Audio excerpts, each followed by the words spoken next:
రేట్లు పెంచాడు. అయినా సరే వీళ్ళు ఏం చేశారు ముగ్గురు, దేవా నువ్వు 7 రేట్లు కాదు 100 రేట్లు పెంచిన నేను మాత్రము మొక్కం అని వాళ్ళు సాగిపోయారు. అలా ఎప్పుడైతే వాళ్ళు ఆ సాగిపోయి ఆ అగ్నిగుండంలో 7 అంతలుగా ఉన్న అగ్నిగుండ పడంగానే ఏమైంది తెలుసా మీకు? ఏమైంది? దేవుడు ఆ 7 అంతల అగ్నిలో కూడా వీళ్ళు ముగ్గురు నలుగురుగా మారి దేవుణ్ణి స్తుతిస్తున్నారు. స్తుతించిన తర్వాత అప్పుడు ఆ బబులోను రాజు ఏం చేశారంటే, ఓ మహాదేవుని సేవకులారా, అప్పుడేమన్నారే వేస్ట్ కాదు అని అన్నప్పుడు ఇప్పుడేమంటున్నాడు, మీరు దేవుని సేవకులారా బయటికి రండి అని చెప్పి ఏం చేశారు అక్కడేముందో చూడండి.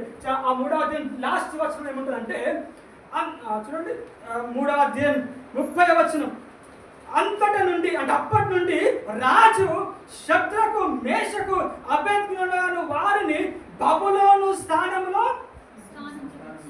హెచ్చించును. హల్లెలూయా. అంటే నేను చెప్తున్న మాట ఏంటంటే, దేవుడు కొన్నిసార్లు పరీక్షలు పెడతాడు. ఆ